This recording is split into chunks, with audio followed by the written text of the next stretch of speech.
오늘도 살아계셔서 우리의 모든 삶을 주관하시고 우리에게 생명까지 주신 하나님의 크신 은혜를 인하여 감사합니다. 오늘 이 복된 안식일 신령과 진정으로 하나님 앞에 예배드리기 위하여 섰사오니 아버지 하나님, 우리의 예배를 받아주시고 우리가 하나님의 백성됨의 거룩함을 다시 한번 인식하고 깨달으며 하늘과 교통하는 이 시간 되게 하여 주시옵소서. 예수님 이름으로 기도드리옵나이다. 아멘. 교동문 785장 예수의 생애 겸손. 너희 안에 이 마음을 품으라. 곧 그리스도 예수의 마음이니 그는 근본 하나님의 본체시나 하나님과 동등됨을 취할 것으로 여기지 아니하시고 오히려 자기를 비워 종의 형체를 가지사 사람들과 같이 되셨고 사람의 모양으로 나타나사 자기를 낮추시고 죽기까지 복종하셨으니 곧 십자가에 죽으심이라. 천사가 이르되 무서워하지 말라. 보라, 내가 온 백성에게 미칠 큰 기쁨의 좋은 소식을 너희에게 전하노라. 오늘 다윗의 동네에 너희를 위하여 구주가 나셨으니 곧 그리스도 주시니라. 너희가 가서 강보에 쌓여 구유에 뉘어 있는 아기를 보리니 이것이 너희에게 표적이니라 하더니 나는 마음이 온유하고 겸손하니 나의 멍에를 메고 내게 배우라. 그리하면 너희 마음이 쉼을 얻으리니 이는 내 멍에는 쉽고 내 짐은 가벼움이라. 우리 주 예수 그리스도의 은혜를 너희가 알거니와 부요하신 이로써 너희를 위하여 가난하게 되심은 그의 가난함으로 말미암아 너희를 부요하게 하려 하심이라.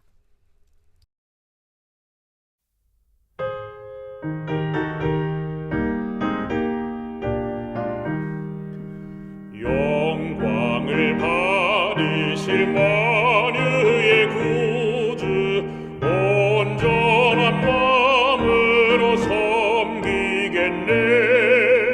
베푸신 은혜를 감사히 알고 진실한 마음으로 섬기겠네. 구주의 은혜 주시는 대로 영원히 주를 잘 섬기겠네. 구주를 찬송, 구주를 찬송, 생명을 주시는 구주로다. 구주를 높이고 잘 공경하며 온유한 마음으로 섬기겠네. 주 예수 안에서 즐거워하며 증성을 다하여 섬기겠네. 구주의 은혜 주시는 대로 영원히 주를 잘 섬기겠네.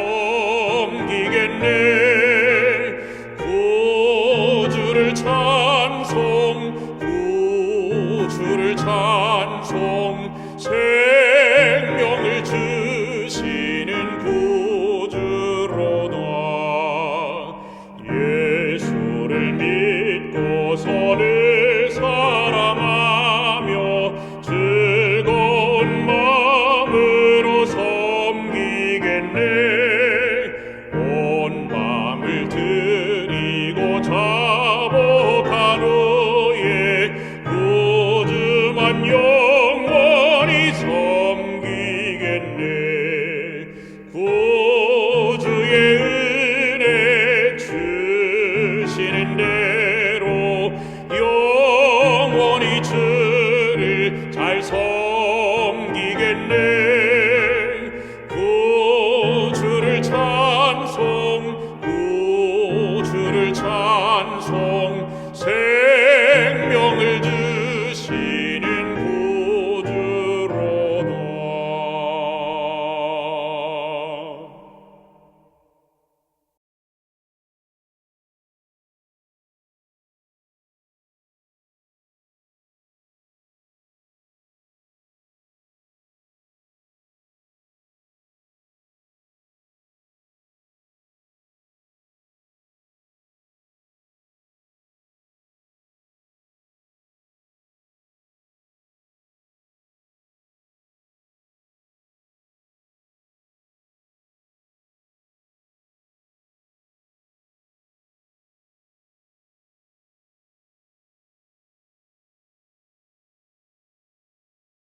주 나의 곁에 계셔 겁낼 것 없어라.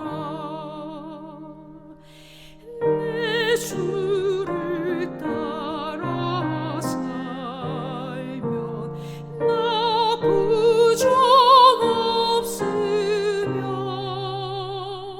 주 나의 목자 되니 늘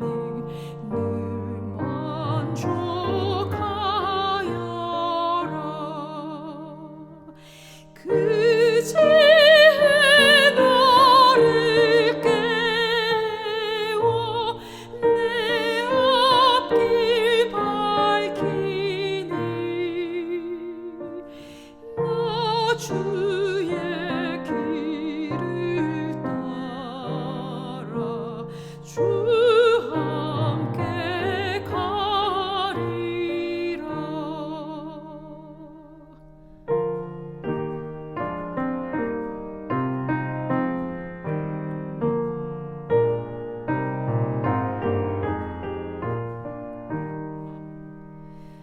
저 넓고 푸른 동산 내 앞에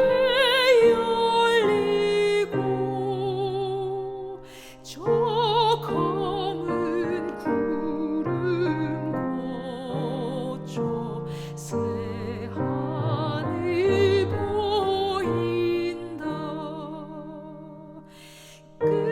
끝없는 나의 소망 저 환한 생명길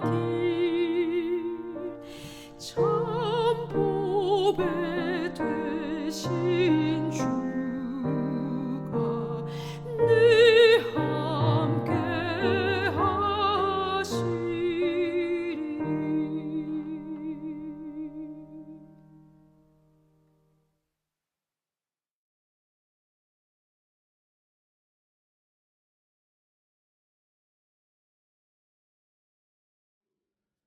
재림 성도 여러분, 안녕하십니까? 아직 겨울의 추위가 어깨를 움츠르게 하고 따뜻한 곳을 찾아가게 하는 2월 중순입니다. 오늘 이 안식일에 하나님께서만이 주실 수 있는 쉼과 평안과 여유로움을 경험하는 복된 안식일이 되시기를 기도합니다. 오늘 이 안식일부터 제가 맡은 시간에는 몇 가지 우리가 익숙하게 알고 또 듣고 이해하고 있지만 실제 우리 생활에서 잘 적용하지 못하거나 실천하기 어려운 주제들에 대해 살펴보도록 하겠습니다. 사실 우리가 아는 것보다 실천하는 것이 훨씬 중요하다는 것을 알면서도 막상 실천하기에는 어려운 것들이 많이 있습니다. 오늘은 그 첫 번째로 겸손에 대해 살펴보겠습니다. 일겸사익이라는 한자어가 있습니다. 이 말은 한 번의 겸손함으로 하늘, 땅, 신, 사람으로부터 4가지 이익을 얻는다는 뜻으로 겸손의 미덕을 강조하는 사자성어입니다. 사실 겸손이라는 용어는 사회에서도 많이 사용되지만 기독교에서 특히 많이 사용하고 있는 용어입니다. 성경에서 겸손이라고 아주 분명하게 언급한 것이 37회 등장하고 유사한 의미로 사용되는 단어들을 합하면 그 사용 횟수는 훨씬 많습니다. 겸손에 대한 사전적 의미를 보면 남을 존중하고 자기를 낮추는 태도를 말한다고 정의하고 있습니다. 즉, 자신의 능력이나 성과를 자랑하지 않고 다른 사람을 높이며 자신의 부족함을 인정하고 공손한 태도로 대하는 마음가짐인 것입니다. 유사어 또는 동의어로는 잘난 체 하지 않고 공손한 데가 있음을 뜻하는 겸허가 있고 또 잘 사용하지는 않는 단어이지만은 자기를 낮추고 남을 높인다는 뜻을 가진 겸공이 있습니다. 또한 마음씨나 태도가 겸손하고 온화함을 의미하는 겸화가 있고, 말과 행동이 겸손하고 예의 바름을 나타내는 공손, 그리고 겸손한 태도로 남에게 양보하거나 사양함을 뜻하는 겸양 등이 있습니다. 약간씩 뉘앙스가 다른 면이 있지만 겸손과 함께 혼용하여 사용할 수 있는 단어들입니다. 다음으로 살펴볼 것은 성경에서 사용하는 겸손이라는 단어인데, 구약 성경의 히브리어로는 아나우라고 합니다. 이 단어가 구약에서는 19번 사용되었습니다. 이 단어는 겸손이라는 뜻 외에도 가난한, 고통받는, 비천한, 유순한, 온유한을 의미합니다. 신약 성경의 헬라어로는 타페이노스인데 신약 성경에서 8번 사용되었고, 그 의미는 낮은, 천한, 하찮은, 중요하지 않은, 약한, 가난한 등을 의미합니다. 여기서 우리가 겸손이라는 단어가 가진 그 의미만을 살펴보면 이 겸손이 썩 매력적인 것이 아닌 것으로 여겨질 수 있습니다. 그래서 사람들은 겸손에 대해 오해하고, 겸손이라는 것은 나는 아무것도 아니다, 나는 할 수 없다, 나는 보잘것없는 사람이다 라고 생각하면서 자신을 비천하게 여기는 것으로 이해합니다. 그러나 이러한 개념들은 결코 성경적이지는 않습니다. C.S. 루이스는 겸손은 자신을 낮게 생각하는 것이 아니라 자신을 덜 생각하는 것이다 라고 정의하고 있습니다. 이것은 겸손이란 자기 비하가 아니라 자아의 자리 이동인 것이에요. 즉 중심이 나에게서 하나님으로 옮겨지는 것을 의미하고 있음을 강조하고 있습니다. 여하튼 겸손은 성경에서 가르치는 핵심 덕목 가운데 하나이지만 우리의 삶에서 실천하기란 정말 어렵습니다. 그래서 영국의 법학자인 제이 셀드는 겸손은 모든 사람이 설교하지만 아무도 실천하지 않고 듣는 것으로 만족하는 하나의 미덕이다라고 꼬집었습니다. 여러분들은 스스로 생각하기에 겸손한 사람입니까? 아니면 교만한 사람입니까? 그리고 여러분은 겸손을 매일의 삶에서 실천하고 있습니까? 아니면 이 셀든의 말처럼 그냥 하나의 덕목으로만 여기지만 나와는 거리가 있는 개념으로 생각하고 있습니까? 오늘 안식일에는 이 겸손의 중요성에 대해 다시 한번 생각해 보기를 바라는 마음으로 하나님께서 보시는 위대함의 기준, 겸손이라는 제목으로 함께 은혜를 나누고자 합니다. 먼저 본문의 말씀 베드로전서 5장 5절을 읽어 드리겠습니다. 하나님이 교만한 자를 대적하시되 겸손한 자에게는 은혜를 주시느니라. 이 성경 말씀처럼 겸손에 대한 보상이 사람에게서가 아니라 하나님으로부터 오는 것이기에 영국의 철학자 버하그와는 겸손은 신이 사람에게 내린 최고의 덕이다라고 했고, 조지 무어는 겸손은 하늘의 아름다움을 펼쳐주는 보이지 않는 뿌리이다라고 말했습니다. 성경에는 겸손한 삶을 살았던 많은 사람들이 등장합니다. 아브라함, 이삭, 모세, 사무엘, 이와 같은 위대한 신앙의 위인들뿐만 아니라 나아만 장군의 집에 포로로 잡혀간 어린 소녀와 같이 이름도 없이 겸손과 섬김의 삶을 살았던 사람들이 있습니다. 그 중에 오늘 살펴볼 위대한 겸손의 삶을 산 사람은 침례 요한입니다. 우리가 아는 대로 침례 요한은 이미 구약에서 예언된 메시아의 길을 예비하러 온 사람이었습니다. 그것이 그의 사명이자 삶의 목적이었어요. 침례 요한이 가르침을 시작했을 때 많은 사람들이 그를 따르며 심지어 그를 예언된 메시아, 이스라엘을 구원할 구원자로 여기기도 했습니다. 어쩌면 이런 상황 속에서 침례 요한이 자신이 진짜 메시아요 이스라엘의 구원자라고 자처했다면 어떻게 되었을까요? 아마도 예수님의 사명을 가로막고 하나님의 사랑의 본성을 곡해하도록 하는 데 있어 가장 효과적인 사단의 도구로 사용되었을 것입니다. 우리가 사극을 보면 가끔 중국 황제의 사신들이 조선에 와서 왕과 대신들을 대하는 장면들을 볼 수 있는데 그 사신들이나 칙사들의 요구나 태도가 너무 거만하고 어처구니 없는 모습들을 보면서 분개하는 경우가 있습니다. 침례 요한도 어쩌면 아주 거만한 태도를 보이면서 무리한 요구들을 백성들에게 할 수도 있었을 것입니다.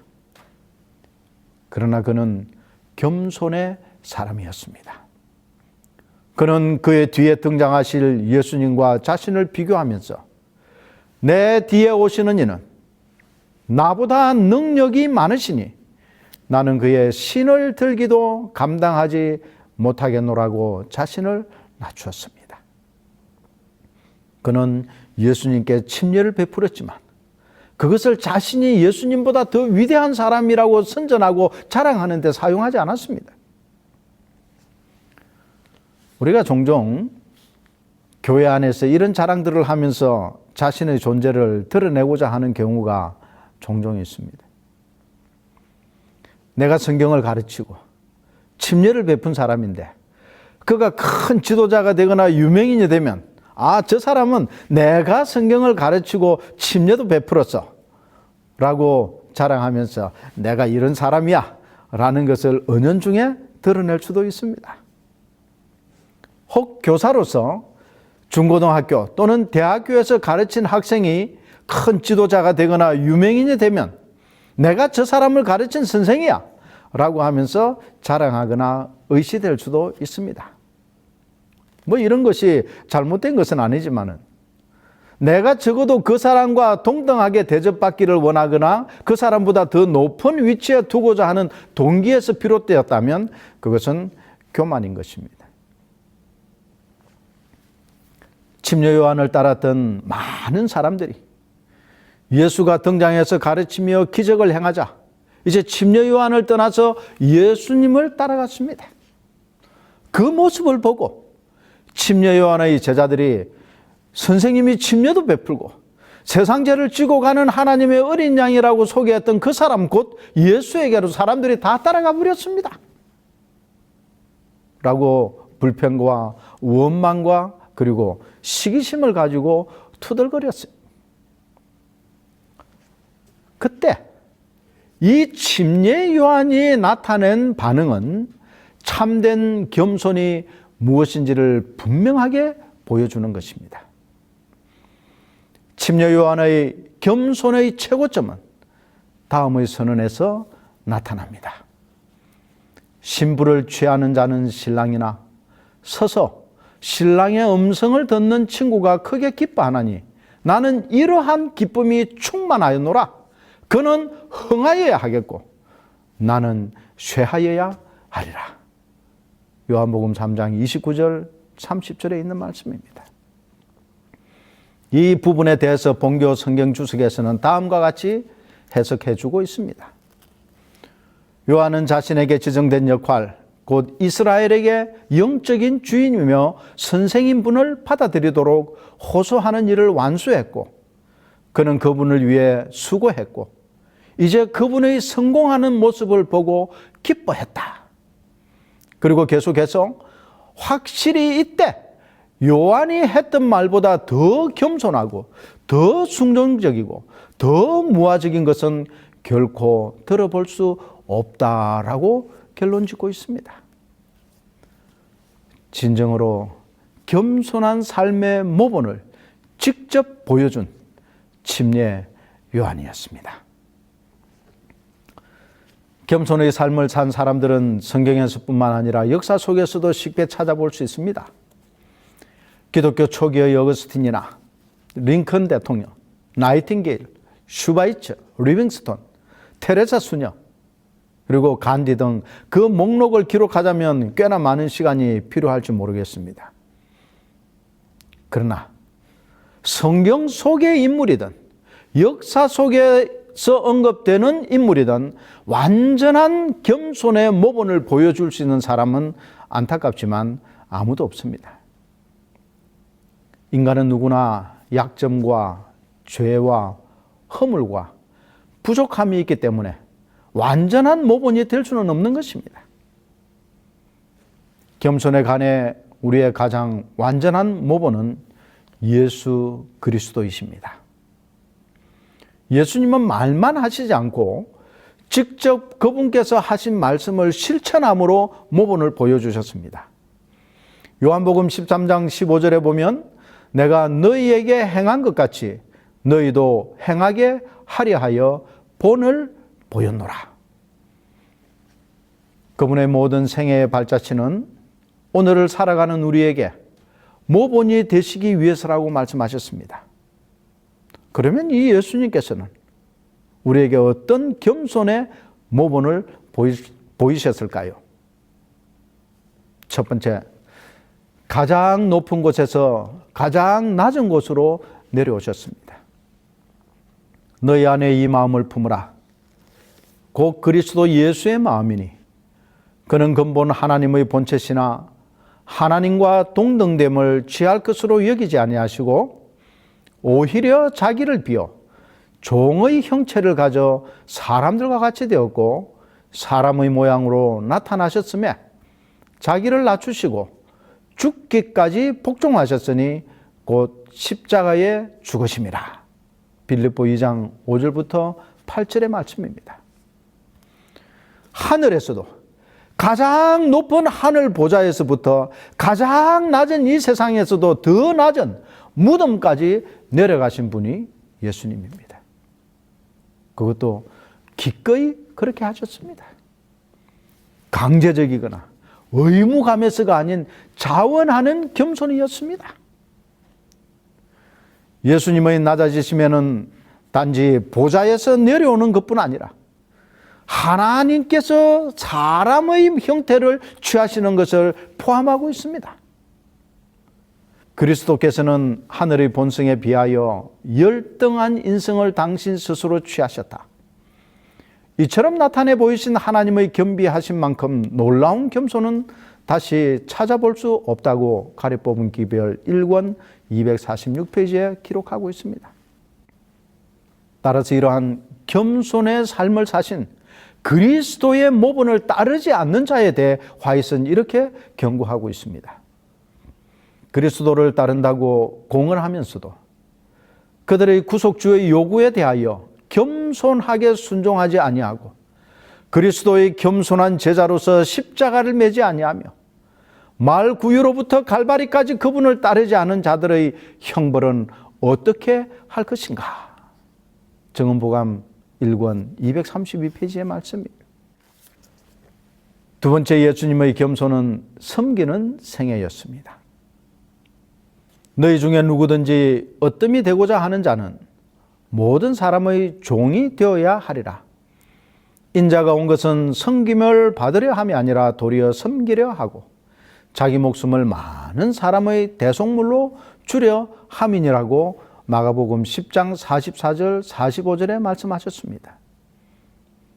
이것은 예수님의 지상 봉사 동안의 표였고 목표였고 사명이었습니다.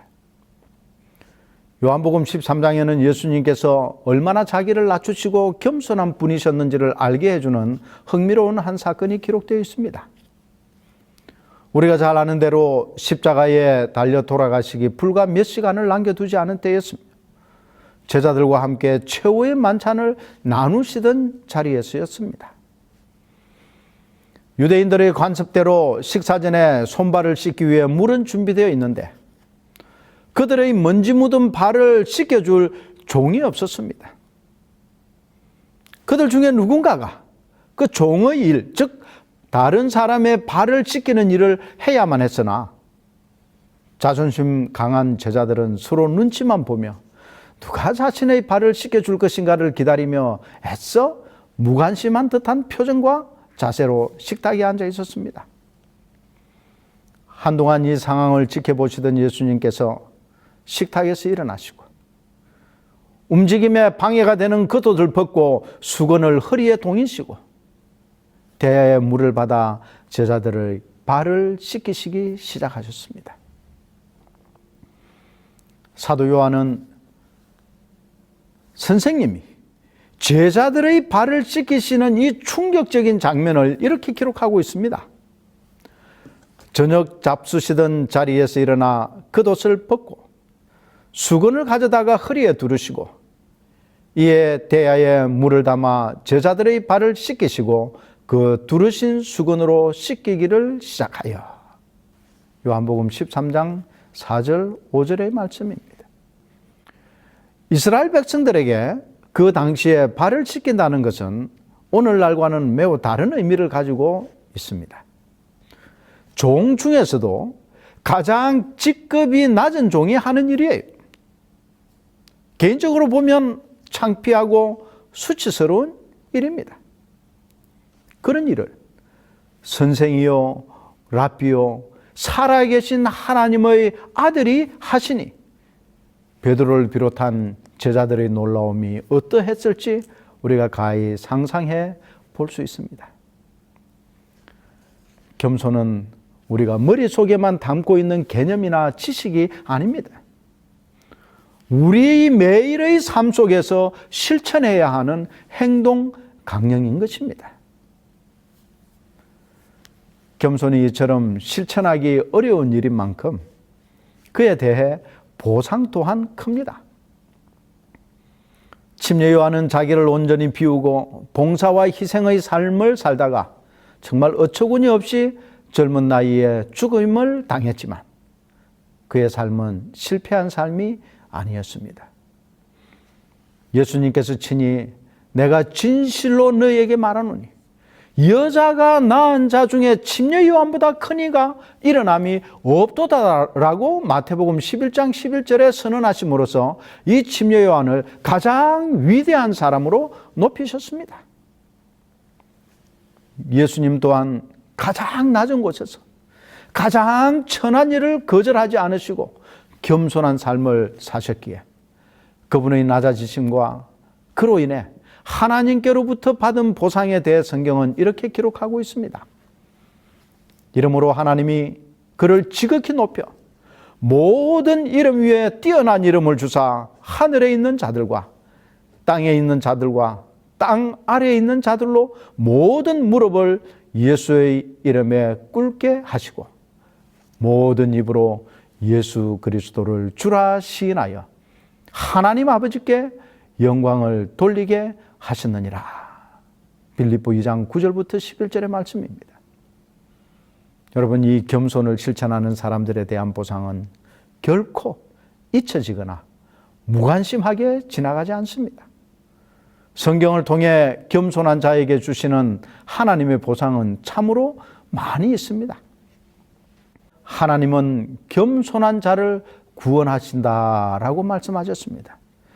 겸손한 자는 먹고 배부를 것이며 여호와께서 겸손한 자는 붙드시며 겸손한 자에게 은혜를 베푸시며 겸손과 여호와를 경외함의 보응은 재물과 영광과 생명이며 겸손한 자의 영을 솟게 해주십니다.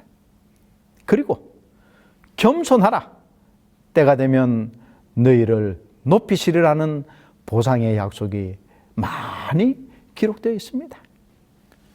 겸손했더라면 하나님의 나라를 유업으로 얻고 그 나라의 백성으로 영원한 삶을 누렸을 사람들이 겸손함에서 떠나 교만함으로 말미암아 그 귀한 특권을 잃어버린 불쌍한 사람들이 얼마나 많이 있습니까? 왜 걷기와 겸손의 생애가 그처럼 어려운가? 그 이유는 그리스도인으로 공언하는 자들이 세상에 대하여 죽지 않았기 때문이다. 사실상 우리는 죽으면 살기가 쉽다. 그러나 많은 사람들은 애굽의 파와 마늘을 그리워하고 있다. 그들은 할 수 있는 대로 세상 사람들처럼 옷을 입고 행동하고자 하는 마음을 가지고 있으면서도 하늘에 가고 싶어 한다. 교회정언 1권 131페이지의 말씀입니다. 우리는 이 세상과 하늘을 안타깝지만 동시에 가질 수 없다는 사실을 잊지 않기를 간절히 바랍니다. 우리가 이 세상에 살지만 하늘 시민으로 살아야 합니다. 우리의 발은 이 세상을 밟고 다니지만 하늘 가는 순례길의 순례자임을 잊지 말아야 합니다. 눈에 보이지 않는 빛과 권세를 가진 천사들은 겸손하고 온유하며 낮은 자들과 함께 일할 것이라는 정언의 말씀을 우리의 마음속에 새기며 겸손을 실천하는 하나님의 남은 백성으로 살아가기를 주의 이름으로 축원하며 오늘 말씀을 줄이겠습니다. 기도하시겠습니다. 사랑과 자비가 많으신 우리 아버지 하나님, 참으로 감사합니다. 우리에게 친히 겸손과 낮아짐의 모본을 보이신 그 예수님을 인하여 감사합니다.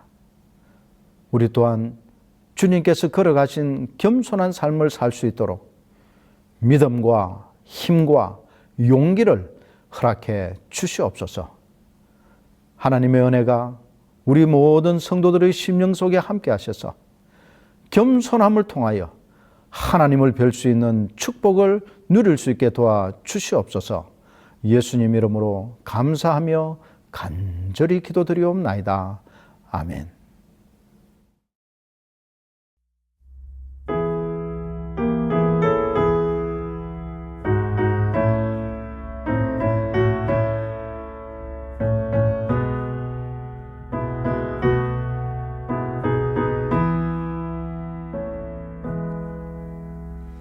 낮엔 해처럼 밤엔 달처럼 그렇게 살 순 없을까. 욕심도 없이 어두운 세상 비추어 온전히 남을 위해 살듯이 나의 일생에 꿈이 있다면 이 땅의 빛과 소금 되어 가난한 영혼 지친 영혼을 주님께 인도하고픈데 나의 욕심이 나의 못난 자가 언제나 커다란 짐 되어 나를 짓눌러 맘을 곤곡해 하니 예수여 나를 도와주소서.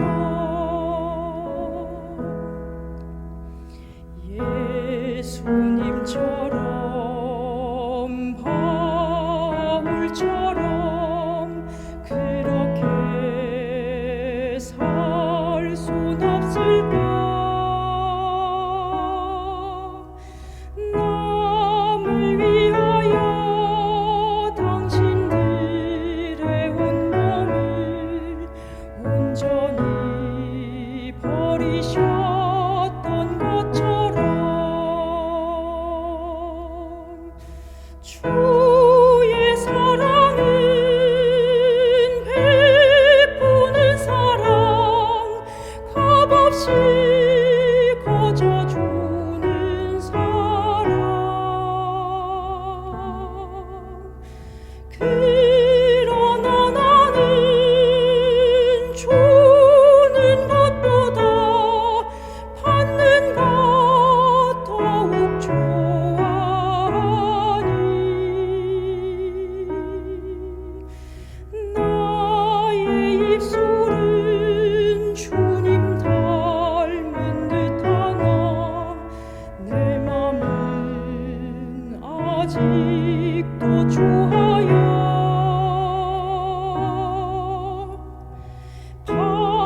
네 사랑만 계수하고 있으니 예수여 나를 도와주소서.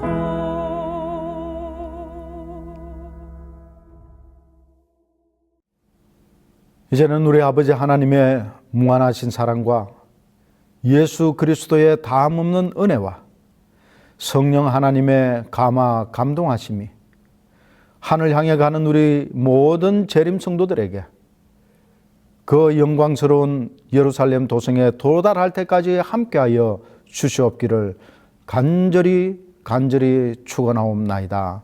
아멘.